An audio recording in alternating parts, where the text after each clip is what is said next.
Shabbat Shalom, everyone. Good Shabbos.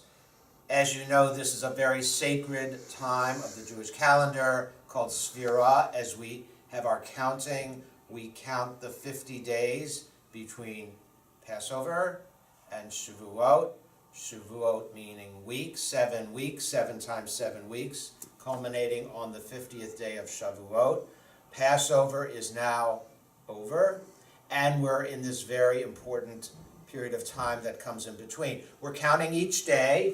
I have these numbers to help us count. The preschoolers are assisting me, but tonight Shabbat begins number 11 until we get all the way to the end, which is 30 here, but we're going to go to 50. So when we get to 30, we're going to start over till we get to 50. The Torah portions during this period of time are therefore even more significant. This one especially so. We could question what happened here. You may know the story, the backstory. Moses, on the 8th day, that's why the portion is called Shmini, gives instructions to the priests about the offering of a very important sacrifice, that of the offering of atonement. And after that is completed, we have the sons of Aaron, who are priests in training, PITs, and they take it upon themselves to give their own offering. It's called a strange offering. And they do not take the advice of guidance. They lack modesty.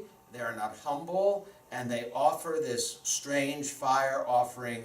And instead of the offering being consumed, then they are consumed by the fire.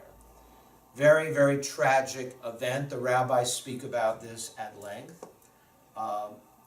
They question, why did this happen? How could this happen to these two innocent young men? They speculate that maybe they were intoxicated. Maybe they didn't follow the directions.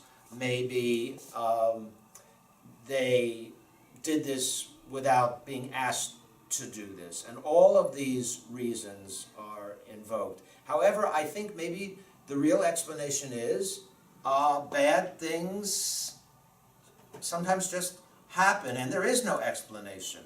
Aaron, on his part, is absolutely silent. There are no words. What you say when you lose two of your sons in such a tragic, immediate way. And he is quiet. What happens then? In fact, what happens always after the event, after the tragedy, after the setback or disappointment or loss or illness, that is really up to us with God's assistance.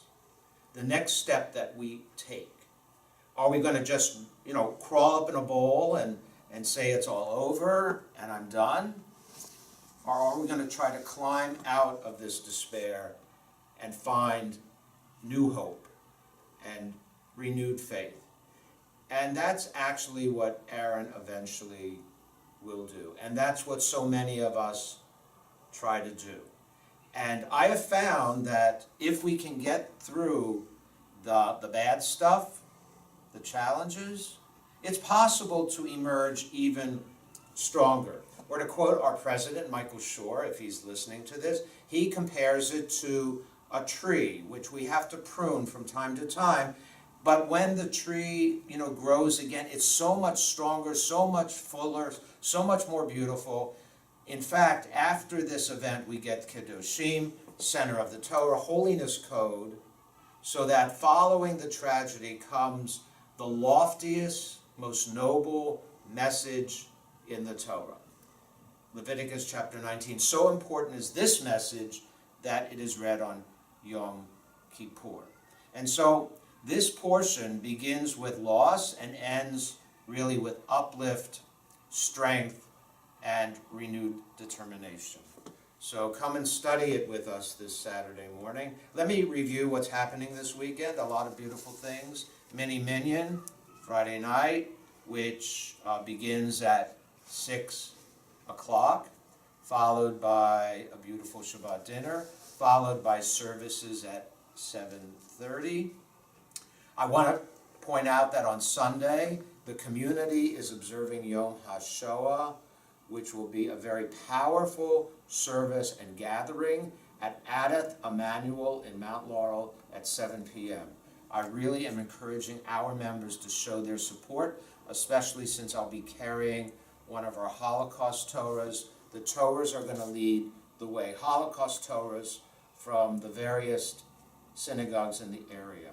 So be with us for that. Be with us as we move forward, because we have found our stride and we have never been stronger.